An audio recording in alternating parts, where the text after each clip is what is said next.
तुम्ही दर पौर्णिमेला जाता गिरनारला, म्हणजे कधीच तो खंड पडलेला नाहीये. नाही नाही मग त्याच्या आधी तो जो मार्ग आहे तो ठरलेला असतो आणि आधी घरातून तुम्ही कोणती, मला वाटतं गुरुचरित्रचं पारायण करता ना तुम्ही?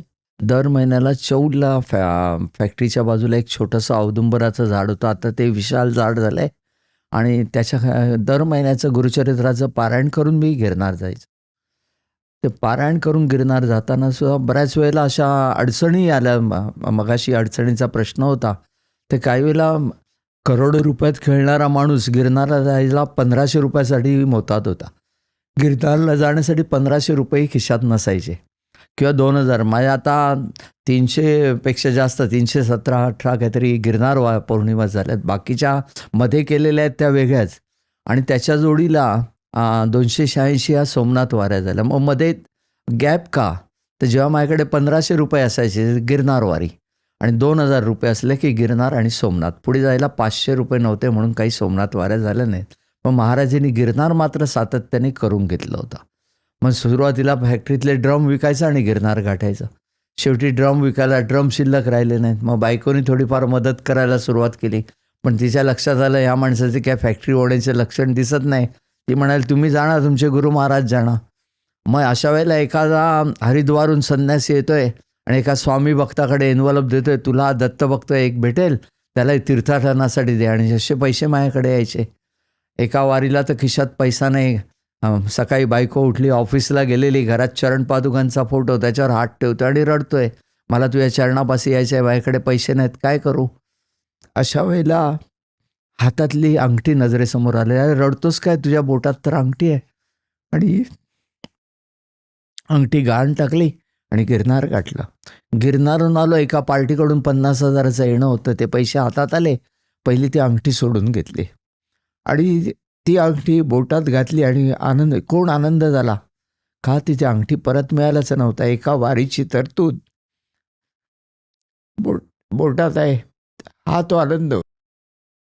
एका वारीला खिशात पैसाच नाही आणि राजकोटपर्यंतचं तिकीट एका ओळखीच्या एजंटनी काढून दिलेलं. म्हटलं चला राजकोटपर्यंत जाऊ. राजकोटला पोचलो आणि वेरावळ बसमध्ये बसलो नित्य नेमाप्रमाणे. कंडक्टर जवळ येऊ लागला, घशाला कोरड पडली. म्हटलं विचार केला त्याला सांगावं माझ्या हातातलं घड्याळ घे पण मला जाऊ दे. कंडक्टरनी बोलला तिकीट. तोंडातून शब्द निसटले वेरावळ. त्याने तिकीट काढून दिलं. आता नाटक करायला पाहिजे होतं. फाटक्या विजारीच्या खिशात हात घातलाय पण नाटककार दुसरा होता. हात बाहेर आला आणि 500 रुपयाची नोट हातात. त्याच्या हातात पैसे कोंबले. त्याने उरलेले पैसे दिले.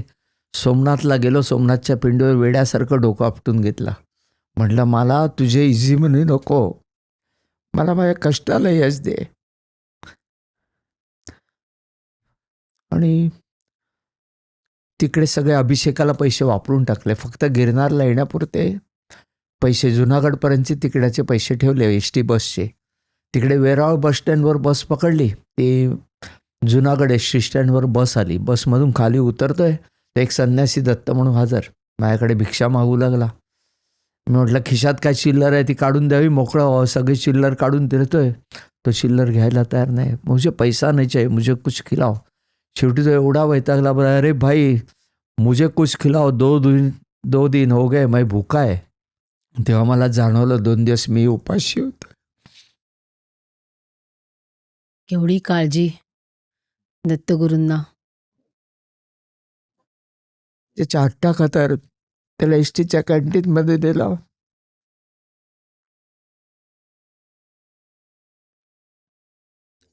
त्याच्यासाठी एका प्लेटची ऑर्डर दिली.